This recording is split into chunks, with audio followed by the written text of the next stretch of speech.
So, good evening, everyone. It's my pleasure to invite you to a discussion about the digital age and the civic expression, how the digital technologies change the way we are mobilizing as citizens for a particular social or political goals. I represent Vilnius Institute for Policy Analysis, a think tank from Vilnius.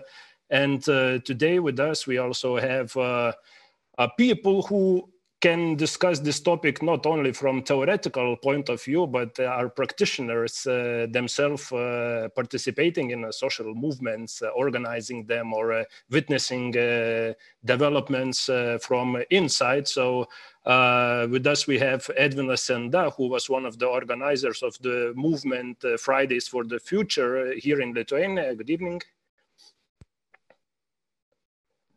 We also have with us Roman Osachuk, who works at as a Eurasia Research Assistant at the Digital Forensic Lab and was an active participant in Maidan events in Ukraine during the Revolution of Dignity. Good evening, Roman. Good evening.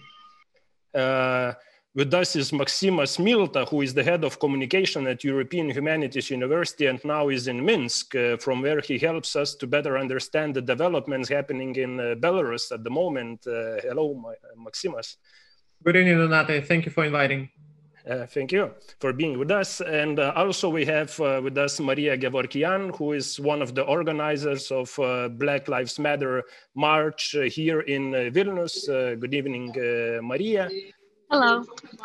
So let's start from the question which is written in the topic of this discussion. Does digital empower or silence? I think the easiest answer would be it's both ways. It can be used for good and for bad too. Probably Maximus, I can start immediately and tell how it is going on now in Belarus, where people, of course, use mobile technologies, other digital tools to mobilize, organize, protest against the regime, but also regime itself is using technologies to block the connections, to disconnect some web pages, make them unavailable to the citizens, and so on. I'm come from the sphere of journalism, so I'm more familiar how the digital technologies change the media environment, and I'm very curious to hear from you. So maybe you can start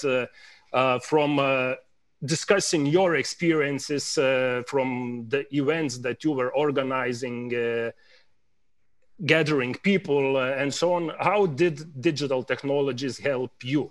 And probably let's start, Maximus, let's start with you. What you're witnessing now in Belarus and how the digital technologies are being used there. Sure. Thank you, Donate. I will just highlight once again that I'm not organizing rallies or protest actions. Instead, I'm rather witnessing the developments happening here in Belarus, and I've been here since August the 1st, so it's been already a month.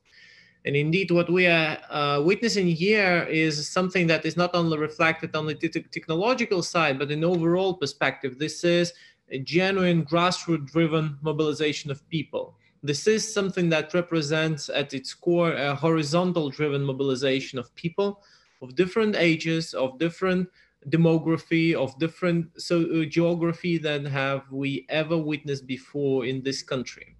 Now, if we zoom in closer to a technological side, this is not a novelty. This is common for authoritarian regimes to crack down on independent media, to crack down on sources of communication and information that cannot be controlled. And this is something what probably is at the essence of authoritarian regimes, right? They want to control, or at least to have direct access to sources of information.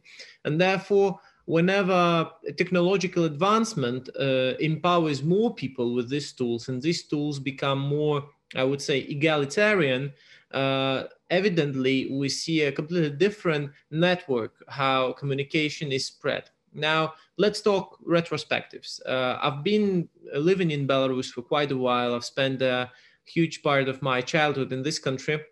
So I recall pretty well, and I've been involved in 2006 presidential elections and 2010 as well. So basically we talk about 14 years from now, 10 years ago, and evidently internet was well spread in this country, though no technologies of the scale of LTE and 4G, but nevertheless, people already had phones, but not smartphones.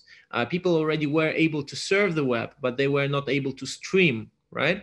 So there is it's also essential to stress here the economical situation, right? Not so many people, let's say, were able to were capable of providing themselves with smartphones that would provide you not only the decent quality of web streams, for example, but also to maintain a continuous internet connection. So what has changed is that technology has become more accessible to people. And at the same time, this accessibility of technology has empowered people and has satisfied their internal demand for alternative sources of information.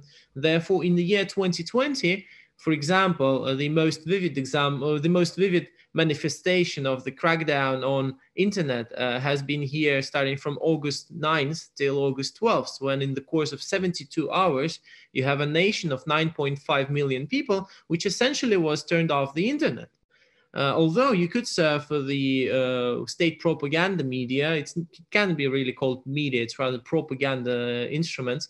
But you could not really access YouTube or social media or your Gmail, whatnot.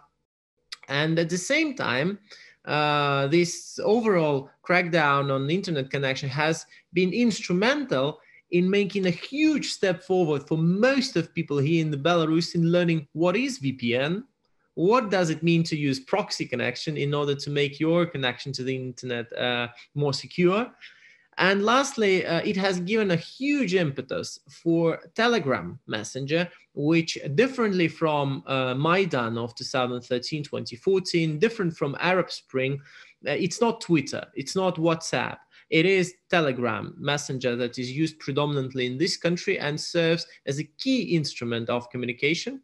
There are certain metrics that we could provide here, and the Telegram, though not that much spread in our country, in Lithuania, but is a messenger that is used by more than 400 million users across the world. It is enormously popular in countries like Iran and others, and so obviously Russia and Belarus and elsewhere, where where people are keen on using this messenger, which is not only providing you a end-to-end encryption of the connection, but also is enormously user-friendly in the way that it is reacting very fast on limitations of internet connection. And its founder, Pavel Durov, is quite a renowned figure in this, let's say, Russian-speaking space and elsewhere. So the most popular channel within the Telegram Messenger, and Telegram is organized in the way it's not only peer-to-peer connection, but you can also create channels and you can also create groups. So the most popular channel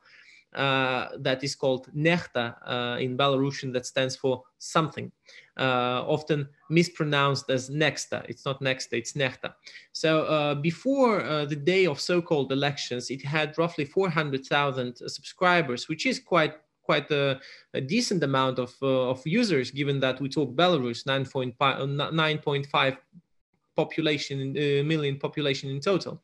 So in the course of a couple of weeks, basically in the course of roughly 10-15 days, the amount of subscribers has not even tripled, it has quadrupled. So at this moment, you have 2.1 million subscribers, which is basically the ceiling for this channel. And this channel is managed by 4 people. And the average age of these guys is 25 years old. So that's the reality. Now you have quite a number of other channels with 400,000 people subscribers. And why would you need to use this messenger? For a very simple reason. The thing is that Belarus authorities have been continuously considering what are the possible avenues to basically crack down on internet connection. Even in 2001, when were the first elections, presidential elections that already were basically falsified. Back then, internet was turned off, but this is 2001 is the age of dial-up connection to internet. It's not even ADSL type connection, right? So therefore, the impact was quite different from now. Why would you do so? For a very simple reason. The authority here, represented by Ministry of Information, Last week, for instance, they have published a list of more than 70 information resources, including leading independent media outlets, including Radio Free Europe, including other internet independent media that essentially are blocked here in Belarus, so you cannot access them. In addition to that, what did they introduce to this list are also websites of the most popular VPN clients. So for example, if you are eager to download, I don't know, Surfshark, and this is not an endorsement, not advertisement, it's just an example. You cannot download Surfshark from their website right now. And clearly, if you want to use VPN, you need to use installation file somewhere, right? But by the moment this measure was introduced, all of people in Belarus, they have apparently learned what it is VPN and how to use proxies, and all of independent media, they have transferred their operations to Telegram channels as a key source of information. Telegram remained basically the only source of information that was operational, although with a huge delay. Normally, the latency here is around 500 milliseconds on Telegram, and this is quite a tremendous latency, I must admit. In normal reality, normal world, it's 1 millisecond, right, or 2. So to put this story short, one thing is a technological dimension, and it has emerged. The other thing is that it is a synergy between technological advancement and internal mood and people's capacity to bring this horizontal driven mobilization to offline world. We have witnessed this on a number of occasions, of a number of times. This is day 24 of protests in Belarus.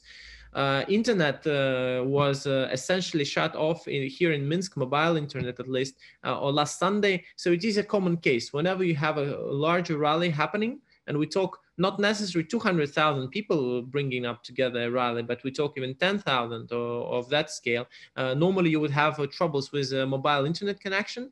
Most of mobile operators and networks, they have started to recognize that. So they are now keen to inform people in advance about that. But again, they are arguing that this is a decision that is driven by regulations of authorities. So essentially, they cannot do anything about that because they don't want to lose their licensing. And this is one of the aspects here. There are certain VPN clients like Psyphone that has already disseminated information that more than 1.5 million users have downloaded Psyphone from Belarus to their devices in the course of internet blockade of last week. So this is quite impressive figures indeed. And the last aspect is that it's not only about high tech, it's also about low tech. And the low tech stands for a very simple and very tangible example that I would like to sum up my introduction. And it's following. In the place I stay right now in Minsk, this is just a typical panel housing as you would have in any post-Soviet, post-socialistic world, where you have this nine-story building. And in the days of August 9th till August 12th, when essentially there was no internet connection without VPN here in this country, what people living in this apartment building did, they have placed USB sticks with installation files at the entrance to the elevator in the building I live for people to use these installation files and to be able to install VPN clients on their laptops in order for them to be able later to use VPN clients, right? Because otherwise, how to use VPN whenever you don't have an internet to download it, right? So this is a very good example how online and offline, how high-tech and low-tech, and how essentially those earlier underprivileged group now are gaining from basically egalitarian character of how technology has advanced and empowering people to strive for their rights, to strive for their dignity. And this is something worth observing, and I think it will also provide a huge number of research articles, I believe, will be written on this topic. And thank you once again for inviting me. Thank you, Maximas. Now I would like to pass the microphone, virtual microphone, to Roman. And I remember before Maidan was starting, and Ukrainian reporter Mustafa Nayem was writing his message on Facebook. He sensed one danger, how social networks can not help really to build a social movement. He wrote, please come physically to the Maidan Square. Likes do not count. As sometimes in social networks, the civic engagement finishes with liking, commenting, sharing, and it's really important how to use the technologies in order to really bring people physically out on the streets or into the squares. So, Roman, please share the experience from Ukraine. Thank you for having me. I also would like to note that I was not organizing protests myself, but I was just a witness there and a participant.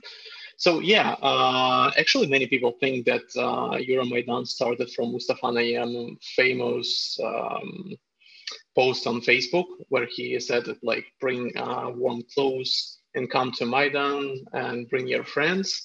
And indeed, it started from this one. So people started protesting. And that's the first thing that I wanted to notify, that actually expression is kind of twofold, right? As you mentioned in the topic, it's a digital space and also like the real world space. And the second one is more important. And I think it's more important everywhere, in Belarus, in Ukraine, and in any other action, because the digital space is only empowering the speech and only like calling people for action. But only when people go outside and show their dissent with political power, some decisions, that actually counts. Because as you said, right, likes doesn't count. Like thousands of likes will not, influence any politician to roll back any political decision. And especially now when both political regimes and people know how to make those counters count and make thousands of likes per page. So it's not that hard right now. So, and about the Ukraine in 2013-14. So first of all, I wanted to know slightly about the statistics at the time. So in 2013, there was not so many people having 3G access in Ukraine, for instance. So we didn't have like people streaming YouTube, like staying next to each other or something. Only 1 million users using like 3MOP 3G access. It was operator, not one cellular mobile network operator provided 3G access. So people in common did not have an access to the like speedy mobile internet. And according to InMind, Ukrainian research agency, around 42% penetration rating of the internet was at the time. So not even the half of the country had internet connection at the moment. But anyway, it worked, and around 29% were users of Facebook or used it on a daily basis, and around 60% used VK Kontakte. Now it's far less because we have a block of the VK, but at the moment it was quite popular, and I bet in the overall post-Soviet space it was the case, and probably still the case.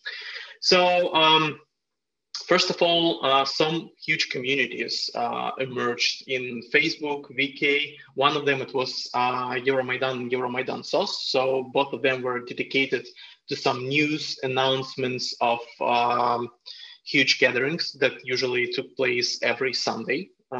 So people just gathered for rallies every Sunday. And also, Euromaidan SOS posted information about missing people, missing journalists, because people were, detained, captured, and they were just MIA, so missed. And it was like really nicely worked. And also, people used Twitter, which is not actually the most popular social network even right now in Ukraine, but people used it widely because it provided you with an ongoing flow in information. It was pretty fast, you got an updates every second, and it was more like expert discussion kind of, so that was easy. And also Facebook was used for analytics, because I will get to this right now. So because not so many people had an internet access, the main source of news were still TV channels. And some main and mainstream TV channels ignored Euromaidan at first place because they were like kind of aligned towards pro-regime at the moment. And that's why they ignored protests or like kind of tried to portray it as something bad.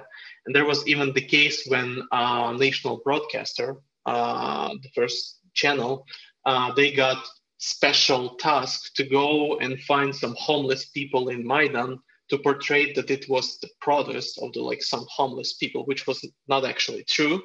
And many people are actually quit their jobs after that. And another thing there is that we saw an emerge of online media at the time. So coincidentally, in December 2013, Hromadske TV actually launched in Ukraine, and a couple of other projects, and they gained their popularity by streaming events. So as I said, not all of the people got 3G access and like speedy access to the internet, but at least some journalists figured out how to do this. And they streamed like almost 24/7 from the Euromaidan, what was happening there. And many people just was not physically on the Maidan, but they feel themselves as a part of it because they just watched what is happening and they felt as participants of it. So I think that one of the main functions of social media and like digital means of communication is actually showing what is happening really at the moment. And when people see that something's bad really happening, when police detaining innocent people or beating them up, etc., it gives people motivated and mobilized to protest, to go physically there, being present and actually protest these policies. Another interesting thing is that, as I said, people used Twitter. They used hashtag Euromaidan, and at some point of time, according to Ukrainian NGO Watcher, they said that every 1,000 tweet on Twitter was with the hashtag Euromaidan. But what's the problem? Here we go for the harmful thing about the social media is that many people tried to override this hashtag and posted some hoaxes and dark stories about that you will get tuberculosis if you go to Euromaidan, police and army military forces will be attacking Euromaidan, etc. So they're trying to scare people not to go there. So here's we see how some of these measures that liberate people could actually be used against them. And we were really lucky at the moment that we didn't see any like huge shutdowns of internet as Belarus faced on August 9th, 12th. There were like some cases when Ukrainian online media, like Ukrainian Pravda, was DDoSed. So they quickly switched to Facebook and Twitter to post in their news. So basically the media started operating on social media. And I wanted to reiterate that we didn't have Telegram at the moment. So Facebook and Twitter was the only way, and VK, of course, at the moment. And another thing is that government used like different tools, and they even jammed some communications during the night from November 30th, 2013 to December 1st, when special forces beaten up students. They jammed connections, like internet connections, etc., in the specific small block of Kiev, just to get people from posting any information of it. But it was probably the only case, besides when they tried to adopt a number of laws that were like trying to that announced that people might get been detained for like several years in prison, receive several years in prison if they publish some anti-government messages, but it was rolled back, so it didn't really work out. And another thing that is like really powerful thing that we hold in our pockets is like our smartphones. So the government in Ukraine at some point started using SMS, so like satellite jamming. So they sent SMS messages to all of the people in certain area at the Euromaidan and sent the message that, hey, you were registered as a participant of some anti-government protests. So they tried to scare people using the same means that like every person used to communicate with friends, to get more people to the protests. And that's really important to understand that digital tools and social media are only tools that might be used in any way, as you said at the beginning, and I'm like 100% agree with that. So it was the case in Ukraine. It continues even to be the case in Belarus, as far as I know, because government is also using kind of tricks to attack protesters. So yeah, that's probably my opening statement. Thank you.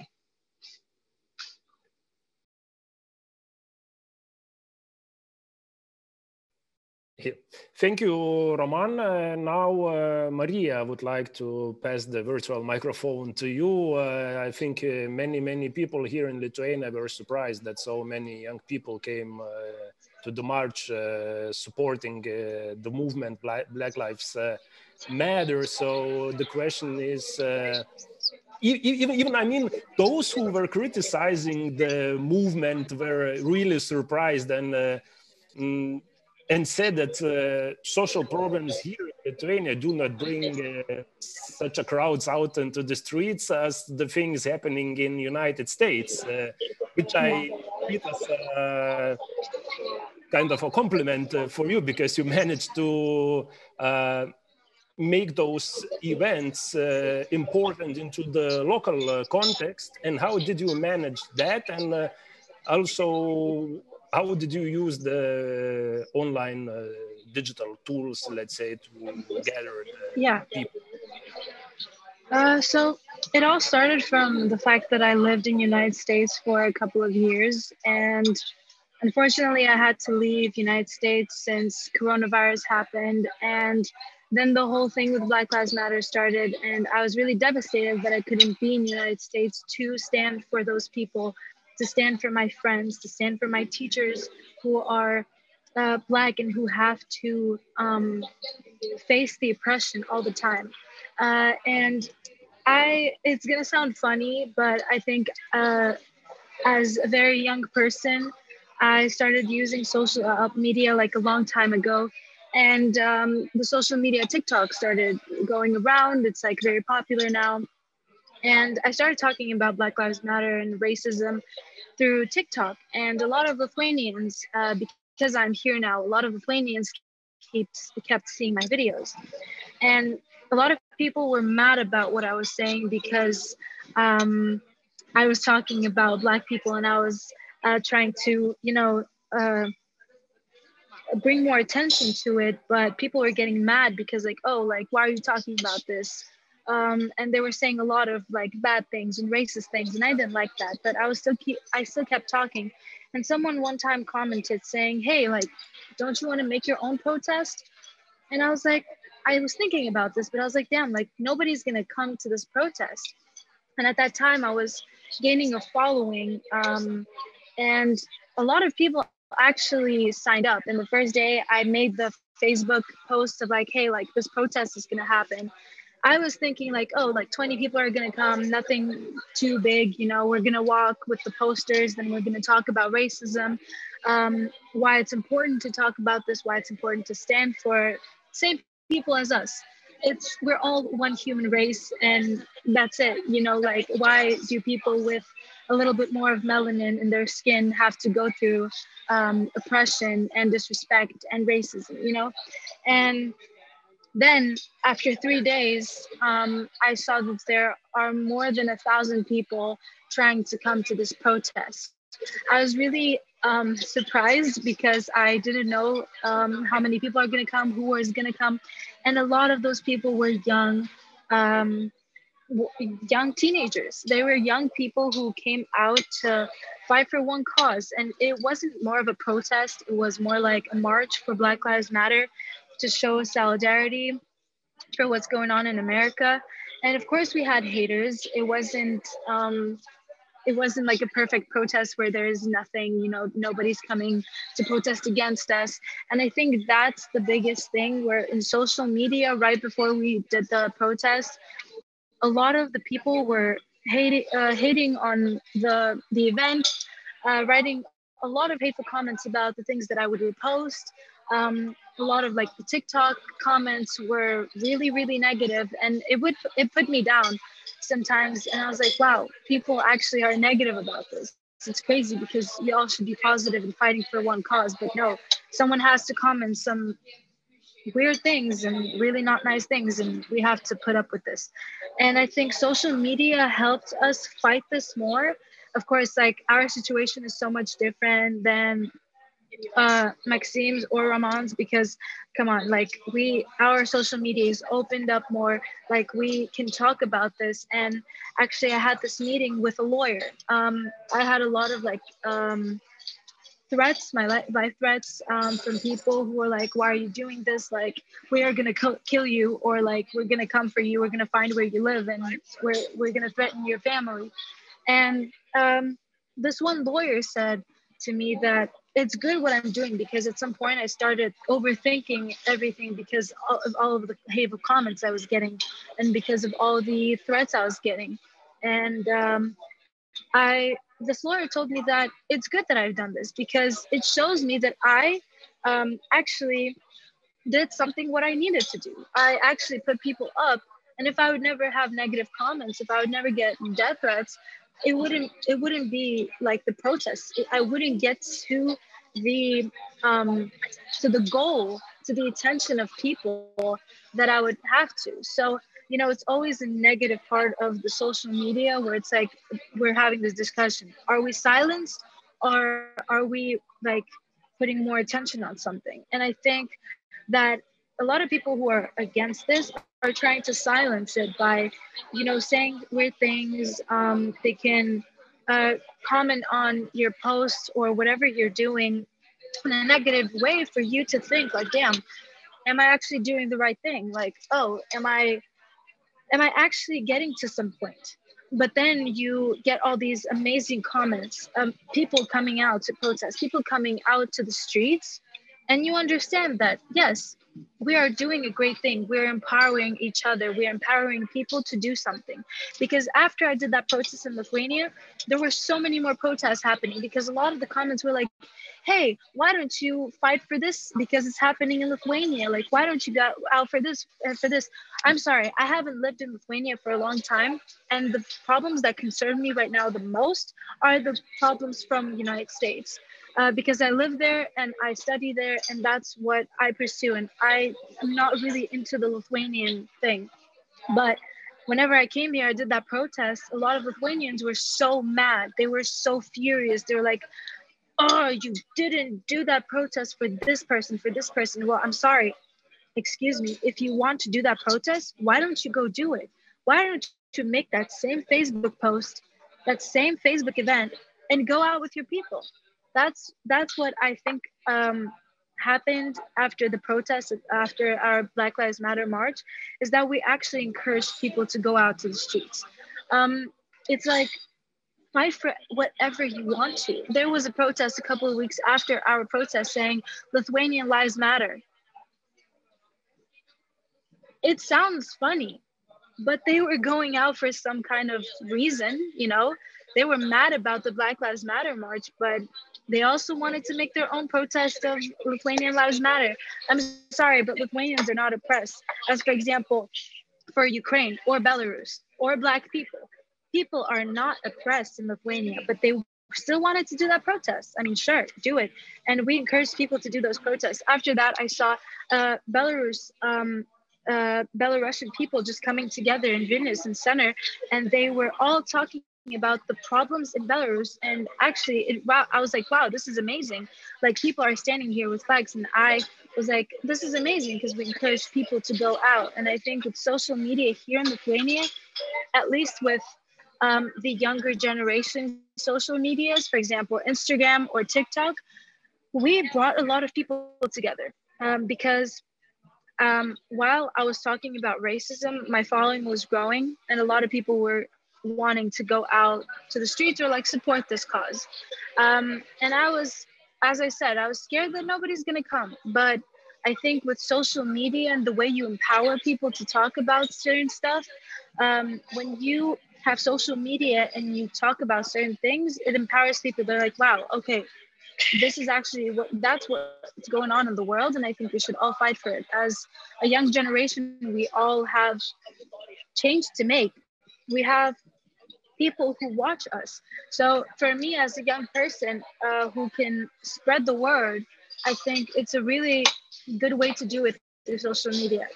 Um, the problem is that what I'm seeing, I'm listening to you guys, and I'm like, wow, that's crazy how the government of your countries are just silencing people because they know that the next thing that's going to empower people, the thing that's going to make a change is going to be social media because that's how we all connect. If we're all locked down in a quarantine right now, this is how we connect. We connect through internet.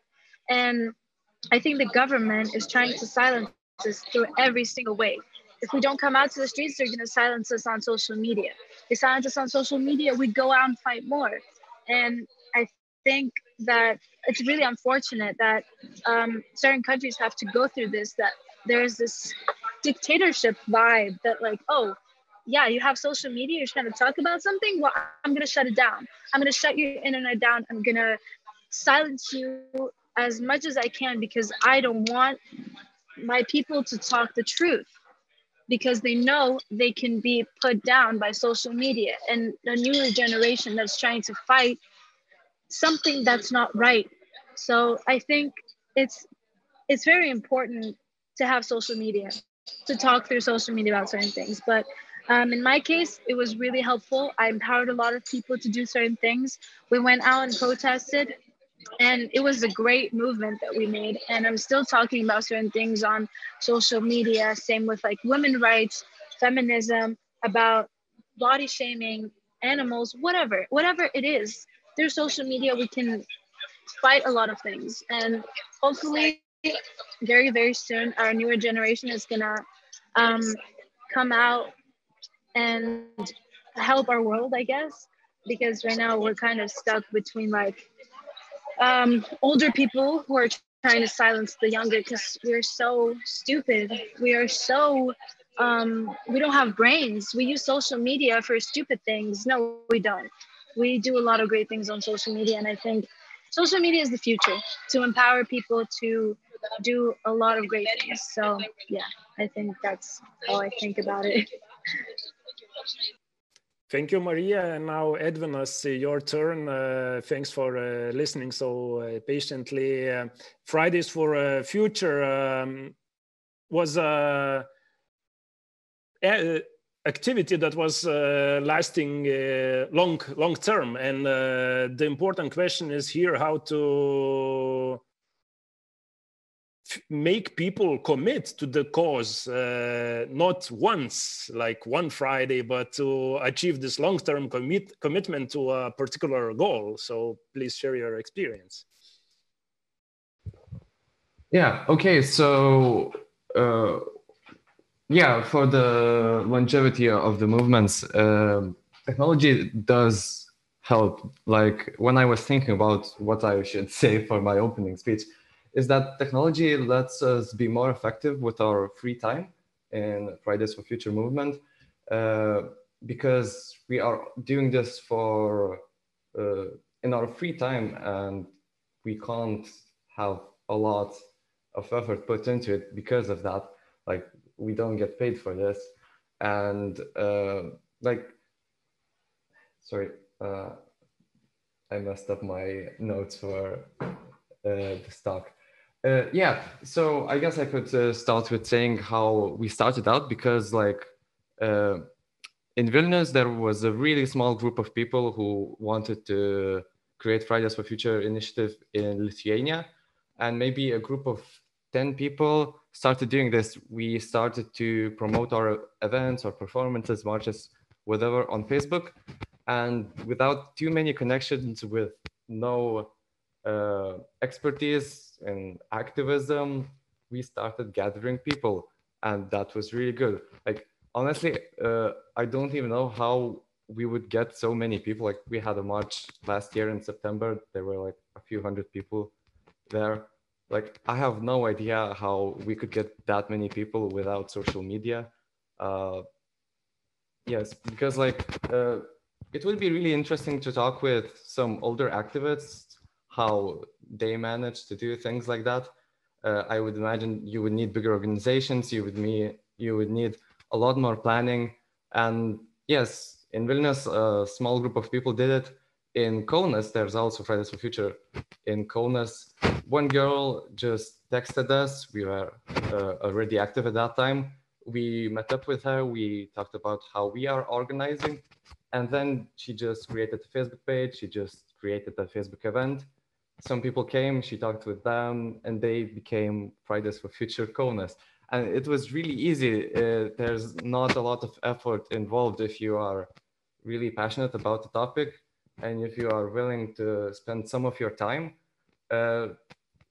It's totally possible to fight for your cause. Yes, another thing that would be good to mention is international organizing, because Fridays for Future is an international movement. We had a conference of European movements, of European initiatives in the last summer, and it was really cool. We had the chance to connect with other countries, share our experiences, our tips for organizing the problems. We had some scientists talk with us. We talked about how we are organizing in the international movement, the structure of our movement internationally. And there were some initiatives that have came out of that conference. For example, we launched a European Citizens Initiative to have better greenhouse gas emission targets in the European Union. And we still are collecting the signatures for that, but well, it's going strong. And yes, that I think that's the main thing, because like the biggest problems with having a continued movement and prolonged like having lots of events and people dedicated to it, the biggest problem in activism is probably burnout. And we are feeling this ourselves, like it's not easy. So technology that lets us be more effective with our free time is really helping us. Like at first we were using Facebook chat, then we moved to Slack. And that was a really big thing. And we don't need to talk everything about in the meetings that we have in real life. We have some like dedicated chats to some things that are not that important, and it saves time. It makes everything more streamlined. It's just good. Like I have no idea how many bad aspects technology has for activism, like the collectivism thing. If some people are sharing and liking and commenting on our posts but not coming, like I'm not really sure how many people there are, but I don't think Fridays for Future would be possible without the technology that supports it. So yeah, thank you. Thank you, Edvinas. I see that our 45 minutes ran out with initial remarks, but I still would like to continue at least for a while, because there are some interesting questions that are still remaining unanswered or just slightly touched. Just a few weeks ago, I read an interesting story which relates to 2015, and it was about how the Russian trolls working in a famous St. Petersburg troll factory, so-called Internet Research Agency, how they tried to do an experiment in New York City, which later they developed into some more popular protest actions which were initiated by fake accounts or fake people. And there they put on on one of the Facebook groups a fake post saying that if you come to this particular place at that time on, let's say, Wednesday, you will get a free hot dogs. And there they had also a webcam, which was live streaming directly to St. Petersburg.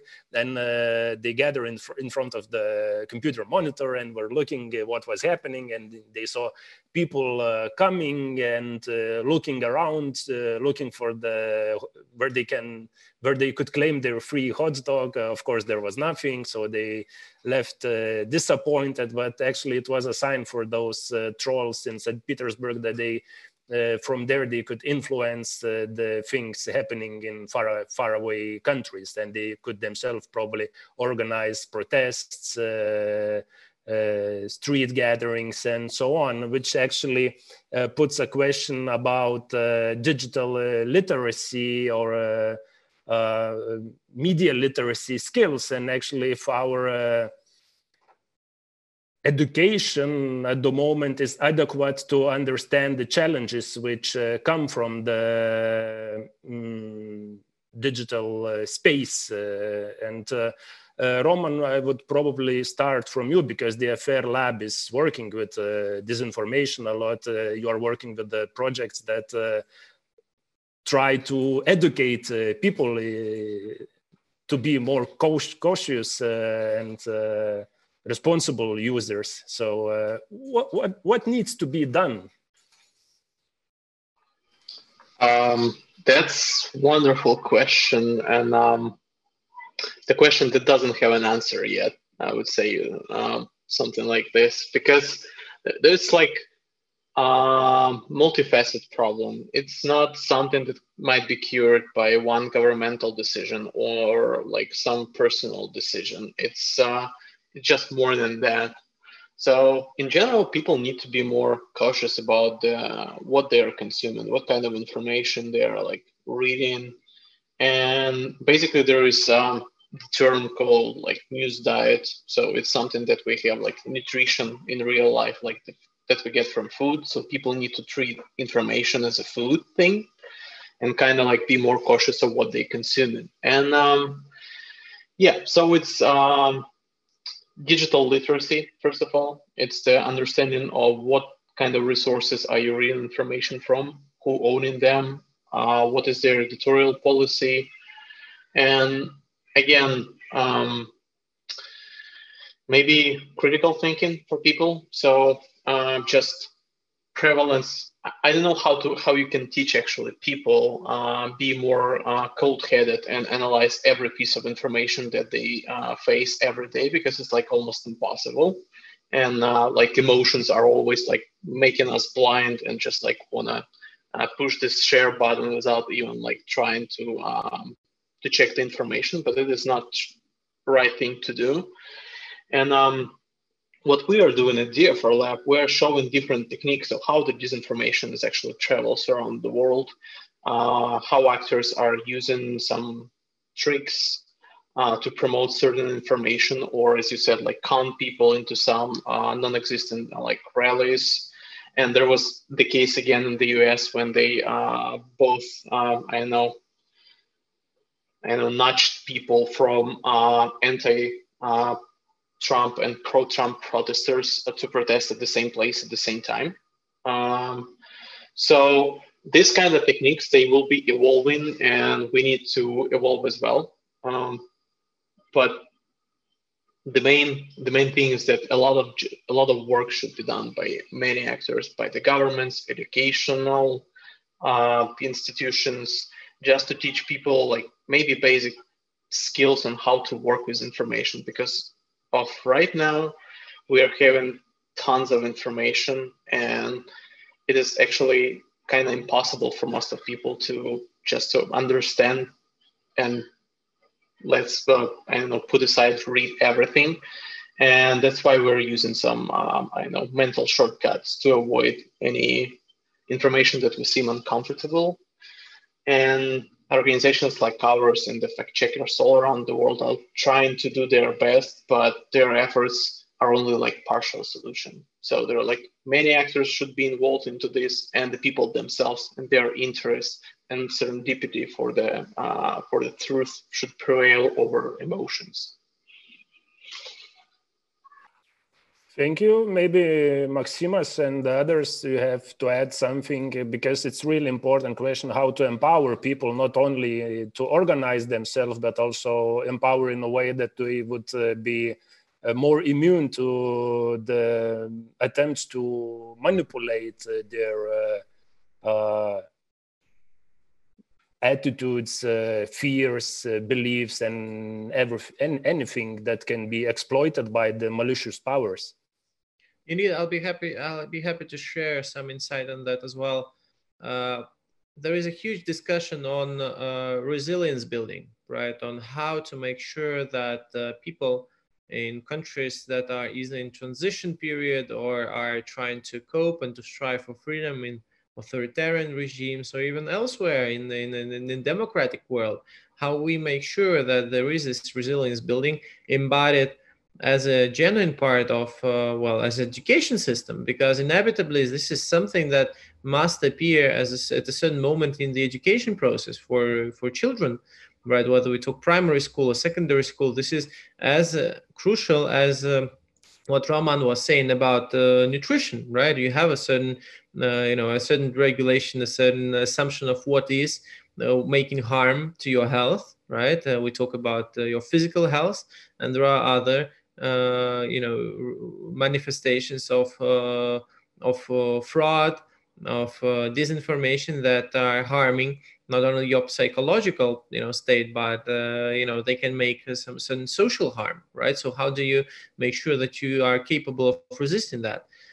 And in this particular country where I'm currently staying, in Belarus, in overall terms, so for the last 26 years, this regime has been putting all efforts at controlling the information space, right? So you cannot find any major TV channel here that would be a non-pro-regime TV channel. So this is also something different from Ukraine. This is something different from Georgia, for example, right? For instance, we talk Rose Revolution in Georgia in 2003. So one of major TV channels in Georgia was actually supporting protesters from day one. And back then in 2003, this was essential in terms of spreading the information, right? It is Rustavi 2 channel, if I'm not mistaken. That is one of the major independent channels in Georgia. So here in Belarus, the independent TV Belsat is working for the last 12 years since the date was founded from abroad, from Poland, because it cannot get accreditation in Belarus. For the last 12 years, they were not able to register in Belarus, and they're working here without accreditations. And in the course of the last 12 years, Belsat, for example, has also evolved. If originally, coming from its name, like satellite TV, they started working as a satellite TV for Belarus, trying to broadcast independent media provision for Belarus. So now they make a huge contribution with all this online streaming and also using Telegram and other platforms to maintain that. There are other examples like Radio Free Europe, which exists for more than 60 years already, right? Which has been blocked by Soviets. There were other attempts by other regimes to block Radio Free Europe. And now again, Radio Free Europe is blocked here in Belarus, but this is not an obstacle for Belarusians to get access to Radio Free Europe through proxies, through VPNs, through their Telegram channel. However, Radio Free Europe journalists are so far accredited here in Belarus. Last week, however, 17 journalists were revoked with their accreditations. And here I talk not only about local media, I talk about Reuters, I talk Agence France Presse, I talk Associated Press, I talk ARD, which is German national TV. So this scale, and BBC for sure. So these were actually the journalists whose accreditations were revoked here. So it's a combination of, on one hand, journalistic activism. And I don't want to call that a gonzo journalism, which is also another, type of journalism. When you are in the field and you, in a disclaimer, you declare your, if not affiliation, then your, support to what is being covered by you.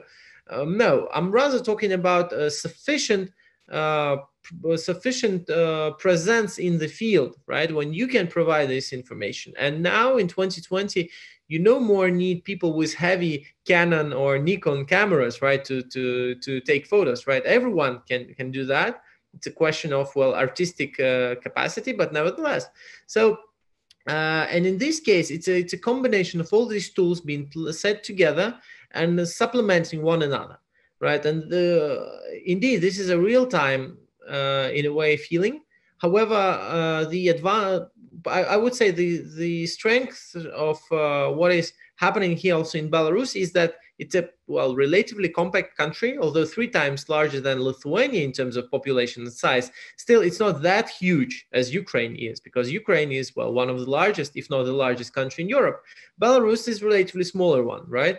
So here, whenever you are reading reports on Telegram or elsewhere, and in most of cases, Telegram channels, they can be geographically attached to one or another point, one or another neighborhood. So this is why also local communities are capable of having their own platforms for communication, not only these nationwide ones. So you're able to get out in the field in a relatively short period of time. You do not need to go hundreds of kilometers, right, to get to the place where things are happening, because the geography of protest here has changed tremendously. It's no more only the capital which is protesting, but it's across the country.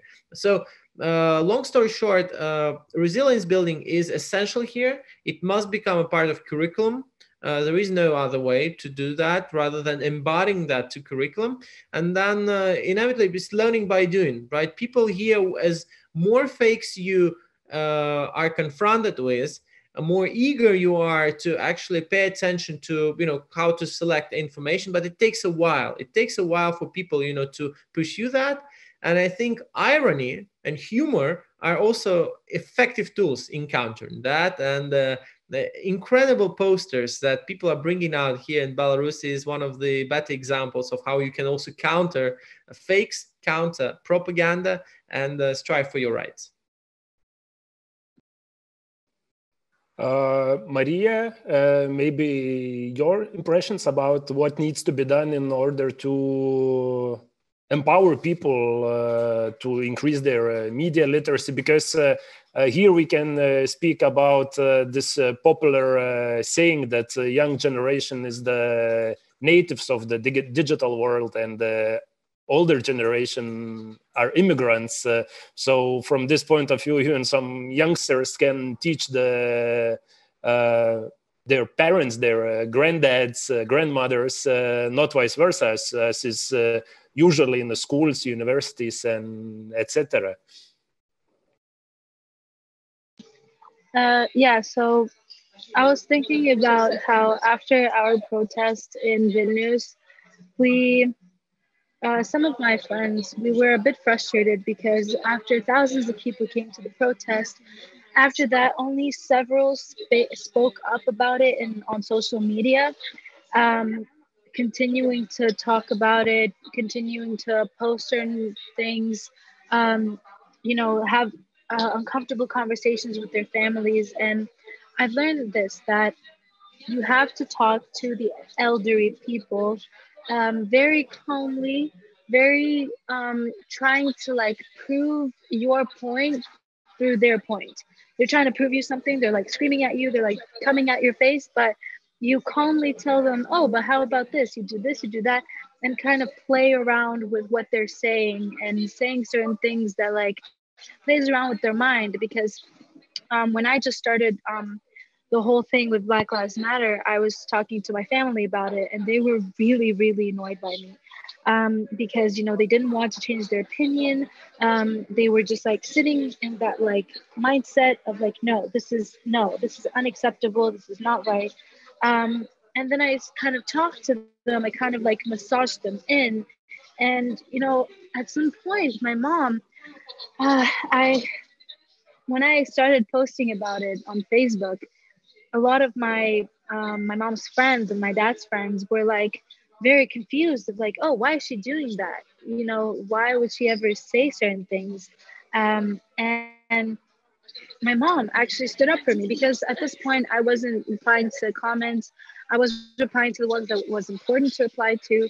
And my mom actually went and replied to that woman, our family friend. She went and replied to her. The way I told her what to say, like how I changed her mind to it, it made me so happy because, you know, at least I didn't change like thousands of people's mind, but I changed one that can already talk to their friends, that it can already like kind of raise awareness and have those uncomfortable conversations, because they're really uncomfortable when you are born in a society where certain things like this are not right, they're not talked about, they're unacceptable to talk about. It's really hard to change people's opinions. And I think that our me as a youngster and all these people that follow me, that hear me what I'm saying, I think we have the ability to change the way our society perceives certain things like this. Um, I think we have that ability, but we just have to find a way.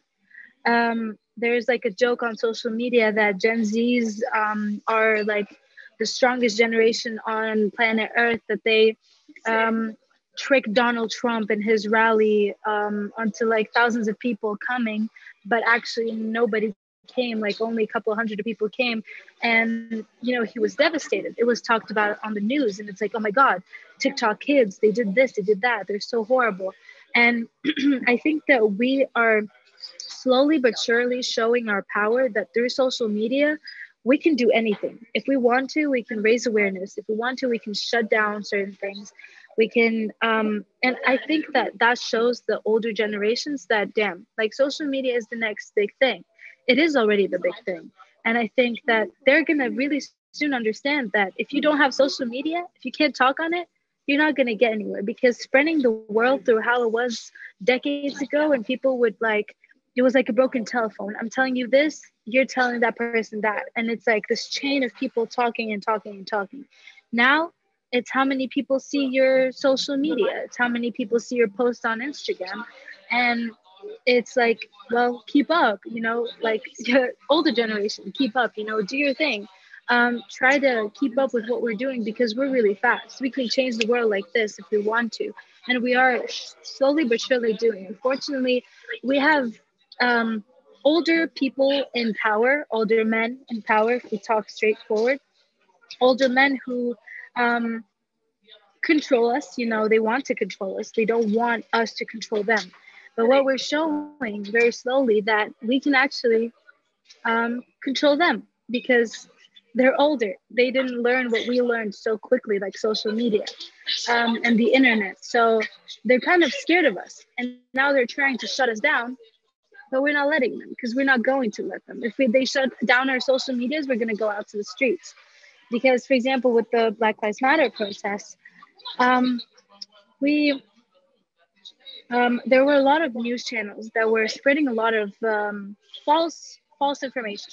It was like, oh, these protests are so violent, blah blah blah. Yes, there were violent at some point, but let's not forget about who started the violence. Police. What are we talking about here? Police brutality, etc., etc. And there were a lot of people on social media posting real videos of that same day, for example, that was showed on the news, what actually happened and how it happened. And then you see it and you're like, what do I believe at this point? Do I believe the news, or do I believe social media? And I think at this point, I think we have that ability to see, oh, this is what actual people see going on the streets. This is what the world, the news, the people in power want to see, to, for us to see. They want to show us the negativity, the crashing and violence, but they don't show the peacefulness. They don't show the love that's going on the streets. You know, we're doing this to be human beings together. We take one thing that we have in common, that we're all human beings, and we come together to fight for our brothers and sisters. And that's how it should be. And I think social media is the next big thing, if it's not already, because we're going to rule the world with it. So, yeah. Thank you. When you said that social media is a big thing, you reminded me of one of my friends when actually he got an invitation for an interview, and he said, okay, Then the next thing I did, I went on Facebook and looked how many followers or likes do they have. And then he said, oh, I saw that I have more than them. So I'm bigger media company, so I'm not going for an interview. But a joke is a joke.